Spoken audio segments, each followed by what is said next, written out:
Cheap price, good quality. Come on, take a look. Don't be afraid. Cheap price, good quality. Come on. Soon the time will come. Would you like me to?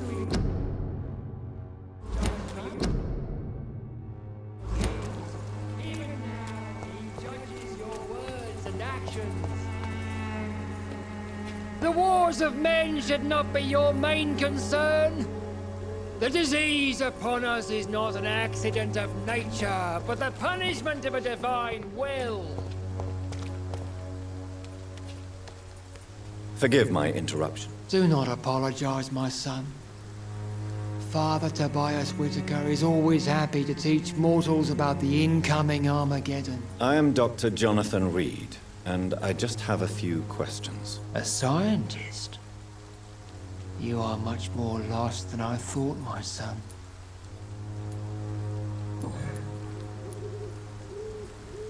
What do you mean when you say that I am more lost than you thought? All scientists are entangled in a world of causes and consequences, and most of them can't see the plain truth. Quite a judgmental opinion, if you ask me. But what do I know? Blinded by science as I am. But you are seeking answers, aren't you? Answers about the Armageddon about to strike the city. Answers about the hidden truth. I am. But the answers I seek are based on facts, not superstition.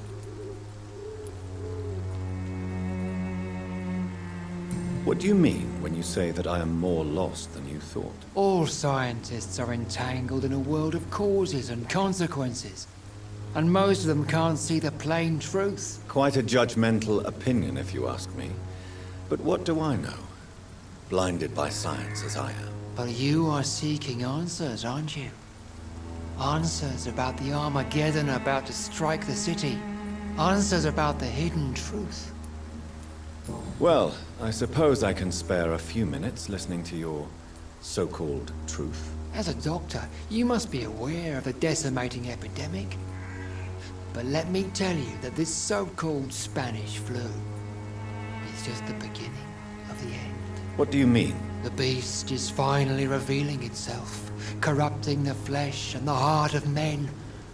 With my own eyes I have seen them, those minions from the abyss.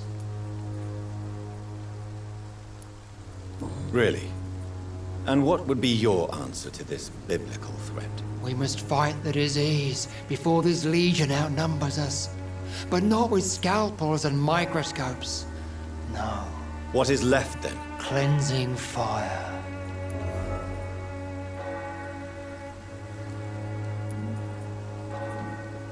Tell me, Tobias, what exactly is your plan concerning the cleansing of this city? God will recognize his own.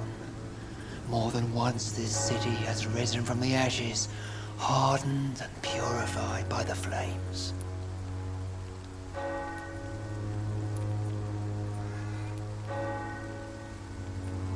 Fire is just the instinctive answer of a caveman facing something he does not understand. This is the 20th century. Your lack of faith is predictable. But my task is to convince rational minds like yours to see the light. This is God's will. You're mad and dangerous. You're nothing but a soulless butcher. A small-time Torquemada. The Savonarola of Whitechapel. My son, if you think salvation is a free gift, go listen to the lies of that pompous fool, Joseph. Joseph, a fool. Vicar Larrabee of St. Mary's Church. While he continues preaching his fraudulent redemption, more and more people die in the streets.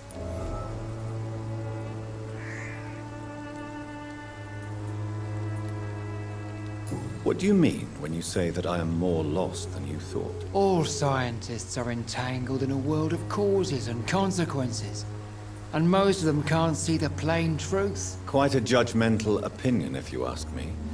But what do I know? Blinded by science as I am. But you are seeking answers, aren't you? Answers about the Armageddon about to strike the city. Answers about the hidden truth.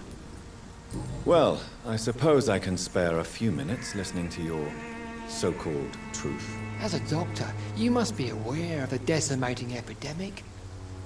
But let me tell you that this so-called Spanish flu is just the beginning of the end. What do you mean? The beast is finally revealing itself, corrupting the flesh and the heart of men. With my own eyes I have seen them, those minions from the abyss.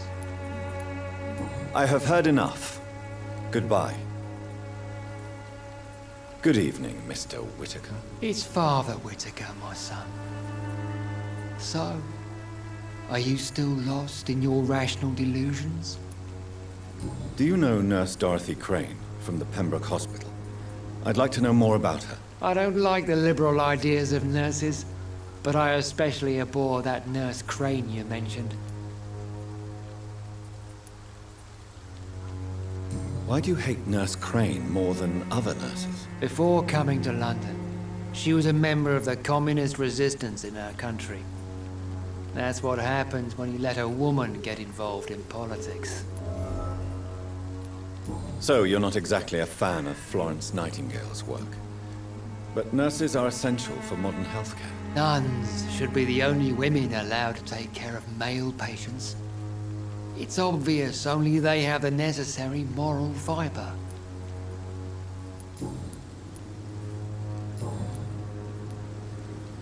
Have you any friends? Any family left in these terrible times? No. But I have a disciple I see as my son. He is so devoted. I sent him to preach the good word in the heart of this corrupted city.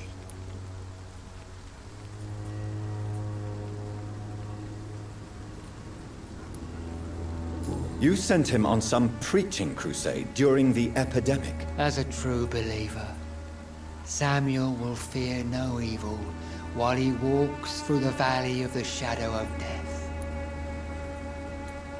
Where did you send him? I sent Samuel to the Stonebridge Cemetery, where the pestilence and evil grows night after night.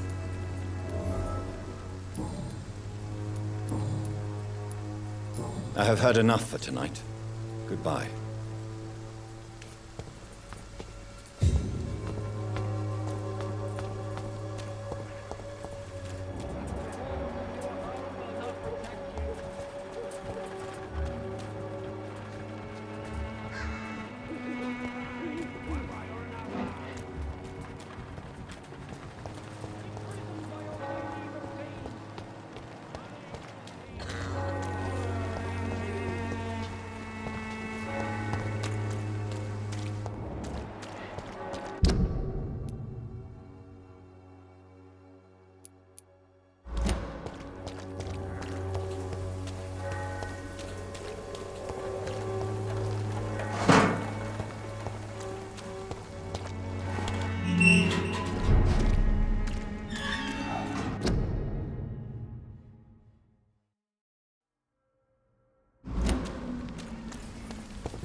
Excuse me, sir. Are you familiar with this part of town? Name's Clayton Darby, reporter. Sorry, I'm new to Whitechapel. But perhaps you could help me since you're a journalist. My name is Jonathan Reed. Dr. Reed, the famous surgeon. I'll gladly help if I'm able, sir.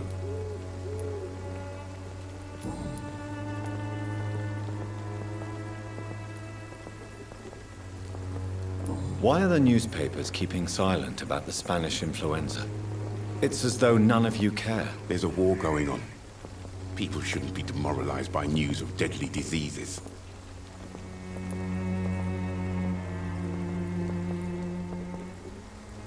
It's a disgrace.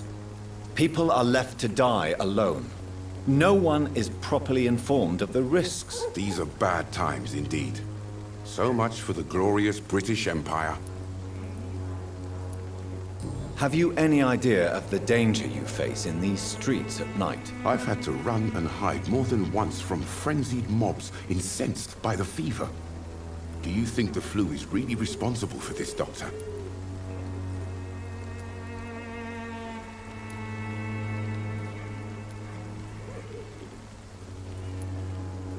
I'm convinced there is more at work here than a simple epidemic. Really? To be honest, I could say the same. Some of the sick I saw or heard of. My God, what happened to them? What is a journalist doing in this borough after sunset? He goes where none of his colleagues would dare to go, to inform the country.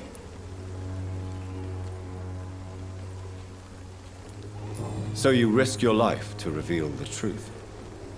I saw many reporters do the same during the war. Whitechapel is the crucible of so many untold stories and tragedies. I want people to know them. That's quite honorable of you. But is the public interested? Not at all, sir. And that's why I'm an independent journalist, hoping to sell some stories. Have you any idea of the danger you face in these streets at night? I've had to run and hide more than... I'm convinced. Really?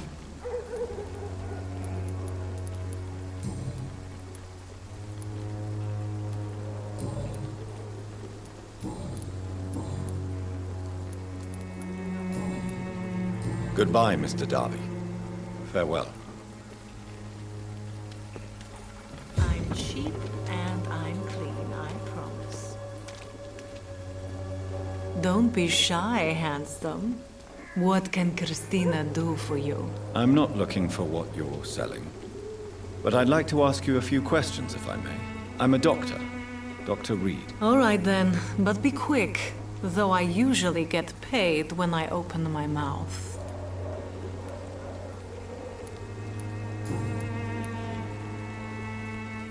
Christina, have you been examined? The epidemic is spreading fast in London, and you could be exposed, or expose others. I don't like doctors or hospitals, but I don't like you asking questions. You can put your own life in danger, that's your decision. But what about your clients? If you're contaminated, you will put them in danger too. And you think that would worry me? If you knew the men I deal with, their health would not be what you'd worry about. Considering your line of work, I assure you it is only a matter of time before you have health issues. If it is going to happen, it will happen. Right now, I need money. That's what's important. Clayton Darby claims he will expose the crisis in Whitechapel to all of London. Do you believe him? I believe Clayton's courage will erode with time, until he finally leaves Whitechapel to start another fight somewhere else. Are you talking from experience? I've seen your type come here to get a good fuck in a cheap room or a dark alley before going back to their fancy houses in the West End. Why this skepticism? How can you speak about starvation if you've never been hungry? Or about poverty? Or anything else you have never suffered from?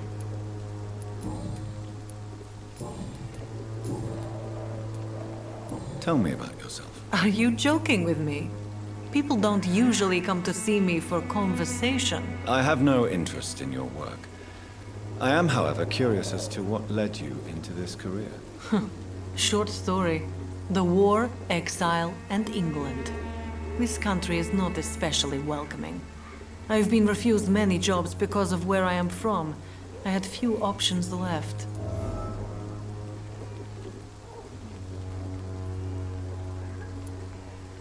I always thought I was the master of my own fate. But now I know we don't always have control over our lives. I don't judge you. You know, this money is not only for me. I have good reasons to need this money quickly, but it is not your concern, Doctor. Do you know Nurse Dorothy Crane from the Pembroke Hospital. Anything you can tell me about her would be helpful. I don't know her, but I know her name is Dorothea Crăciunescu. She came from Romania like me and many others. You seem to respect her. Dorothea helps the sick people of Whitechapel. Everyone should respect that. Goodbye, miss. Take care of yourself as best you can.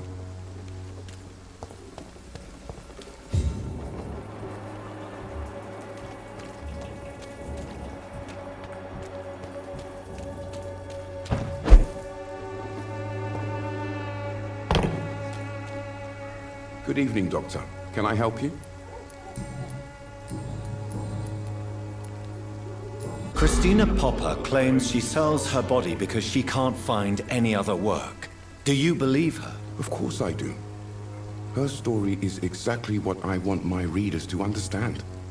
We live in an intolerant and divided nation. Do you think things will ever change, Mr. Darby? I believe the situation can only improve. And now that women can vote, I'm convinced things will change. Goodbye, Mr. Darby. Farewell.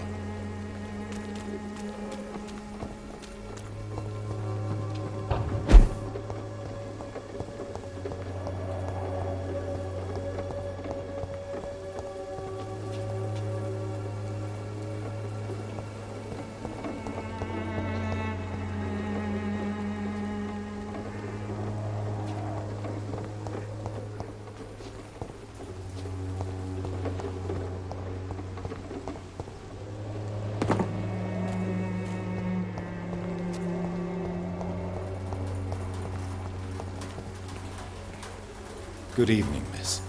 I'm Dr. Reed. I'd like to ask you a few questions. I know what you're thinking. A tall stranger who meets a girl in the street at night. It reeks of the penny dreadfuls. But I mean you no harm, truly.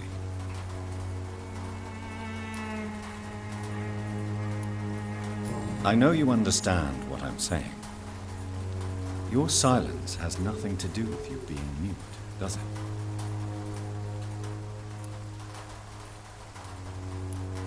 Very well. Goodbye, then.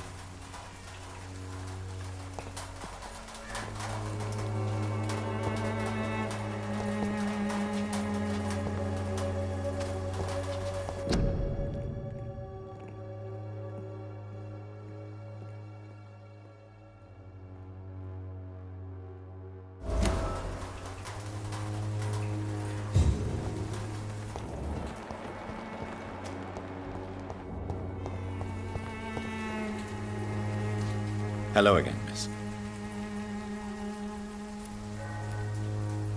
Melia, I know you work for Dorothy Crane. Please tell me about her secret dispensary. A stubborn and mute comrade. Nurse Crane and Darius Petrescu have been clever. Very well. Goodbye, then.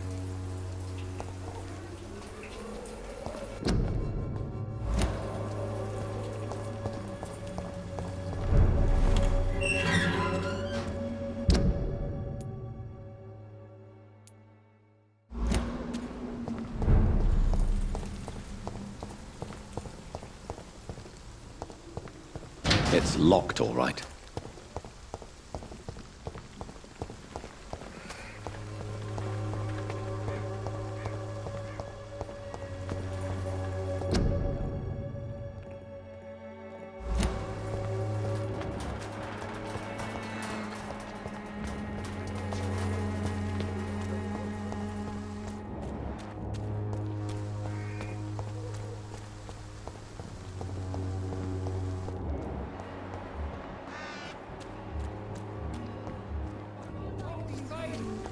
Imprisoned by your daily routine.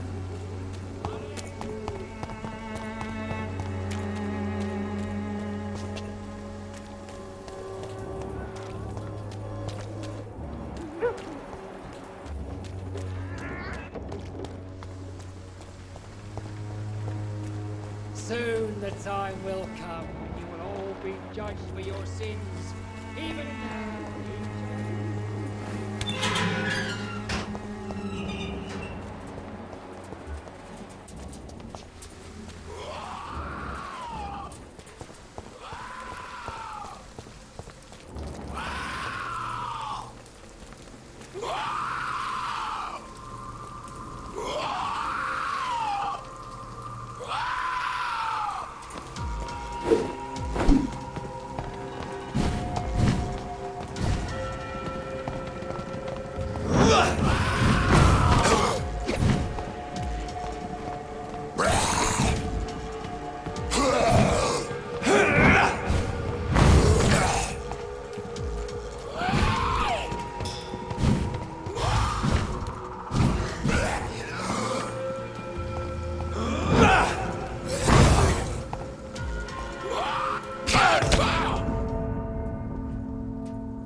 Good evening, sir. I'm Dr. Reed. I would like to ask you a few questions. Please be my guest. Although I may not be the best informant regarding this part of town, my words speak about that which the eyes cannot see. Really? Are you an artist of some kind? I'm a poet, sir. Richard Nethercott, at your service. May I ask what you're doing at this hour of night, sir? Do you live here? Not at all. I'm just enjoying the pleasure of a quiet walk. Though night talks are always preferable, if you ask me. Especially with strangers. But are you not afraid of the epidemic? Oh, why should I? I see some equity in the Spanish flu. No flesh should be saved, say the scriptures. Good or evil, rich or poor, all are equal in the eyes of the flu. If you say so. But as a physician in a time of epidemic, I must caution you to avoid unnecessary exposure, sir. Thank you, Doctor. But we both know the seeker of truth has to go boldly where the weak dare not. Are you aware that your life could be in danger in this part of town? But this is where I must be to feel the real beat of the city. I had to come, see it for myself, alone.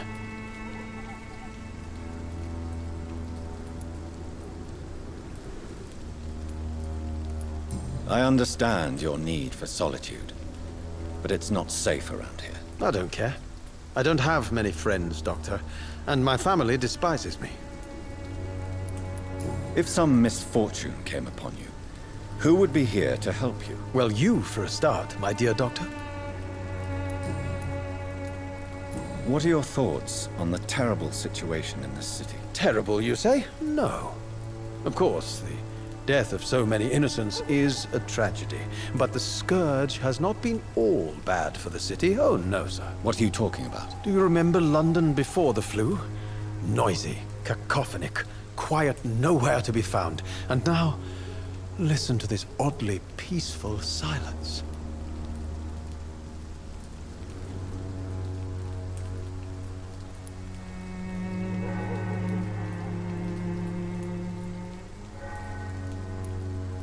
Yes. The enjoyable silence of the grave. You have a unique perspective on the situation, I must admit. Most people fail to understand my perspective. I don't blame them. But how could I call myself a poet if I veiled my feelings?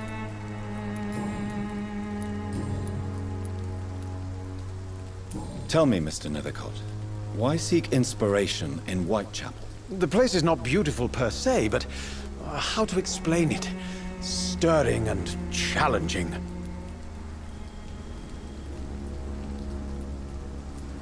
In what way, exactly? The struggle by gaslight, the barren smiles and the arid hunger under the rain. If you say so. Such vibrant antagonism and vivid paradox, the stripped humanity raged across each street. Vivid, of course, yes. And what about the poignant distress? Oh yes, the poignant distress. You see what I mean, don't you? That's what I want to write about, and that's what Whitechapel is made of. Do you not think it a little morbid? On the contrary, sir, Whitechapel is full of life, full of beauty. Just like my dear muse, the wonderful Camellia. What can you tell me about Camellia? Not much, and that's the beauty of it. She can't speak, you know. She's a locked mystery who exhales kindness and sweetness.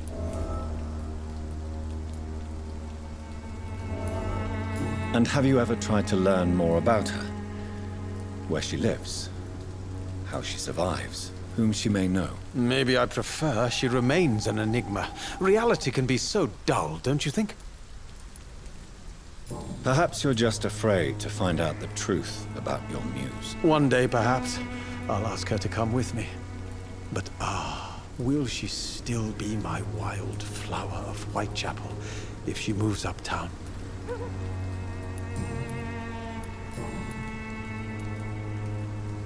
Did you know the mute florist is a member of a secret society? No, I didn't. But I thank you for this information, sir. For it only enriches the mystery surrounding the precious Camellia.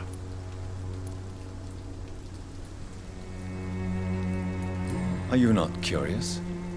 Is there not more you wish to know? That girl has not an ounce of malice in her. Whatever she may be hiding, it's certain to be for the benefit of most, if not all. I fear you are a hopeless romantic, Mr. Nethercott. Guilty as charged, Dr. Reed. I'll leave you alone, sir.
Good evening, Mr. Nethercott. And good evening to you too, my good sir. Can I be of any help?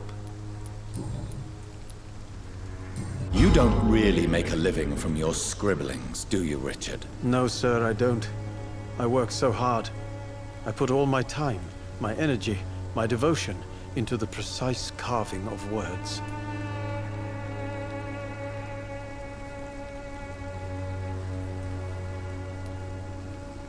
When she was younger, my mother was a painter and a poet. She told me many times how poor her artist friends were and how she helped them. My parents pay for my rent, my food, and my clothes. All I have to give them in return is lies they do not believe. You seem embarrassed. Someday I hope to proudly offer my first publication to my parents. Until that day, I'll remain the failure of a son they have to support.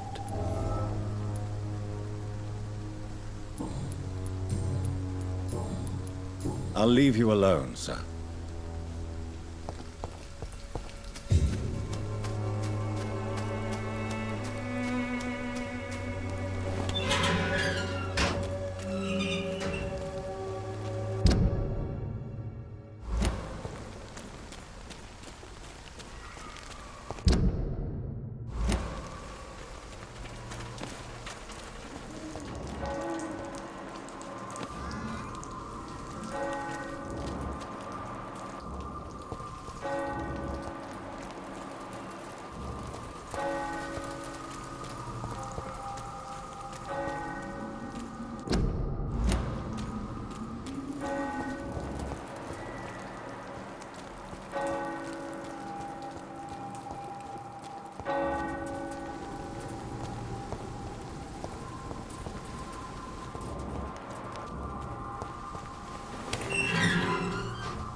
Hello again, miss. Tell me about Richard Nethercott. I understand he is quite fond of you, Camellia.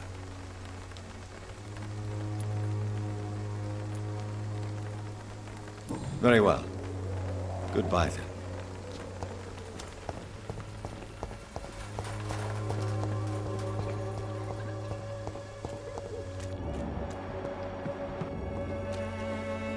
Good evening, Doctor. Can I help you? Goodbye, Mr. Darby. Farewell.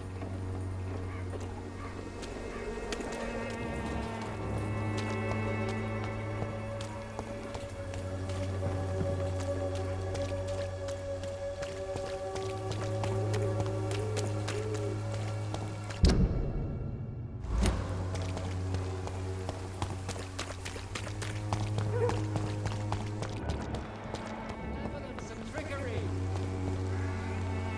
Good evening, Christina. Change your mind, Mr. Reed? Goodbye, miss. Take care of yourself as best you can. How long have we known each other? We even used to be neighbours, for Christ's sake. I prefer not to give you another beating, Barrett. Good evening, Harry. May I come in? Sure. Sure. Is there only pain and suffering in this world? So, may I ask you a few questions? I'm not bothered. What could be worse? Would it ease tensions with your father if he got an honest job? Because he tried, you know. I can't say. I'd be glad if he dropped his thuggish activities, but I'm not sure it would be enough. Why is that? Sometimes I suspect it's me, Dr. Reed. Or it's this life. It's like I can't find my place. Goodbye, young man. Take care of yourself. Even my dreams are soaked with glue.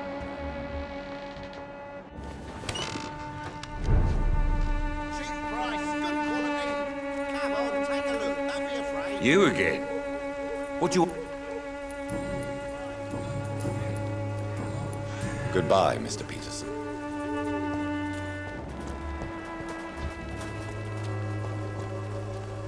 Fancy buying something, sir? You never lose your focus, do you?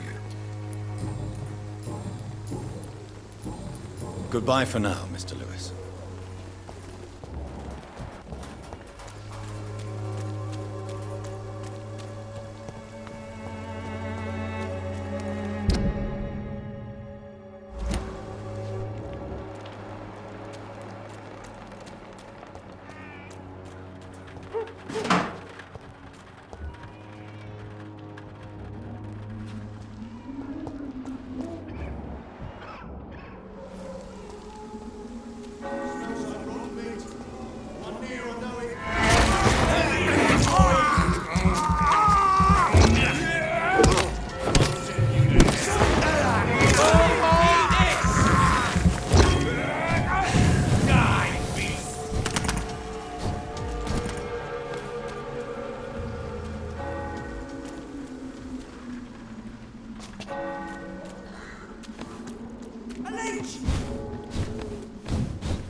I cannot enter.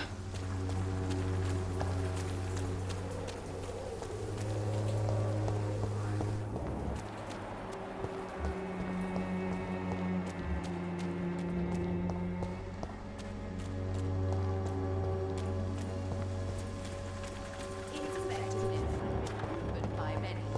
Even the flu is no match for the Swanborough cordial. Good evening, my dear colleague.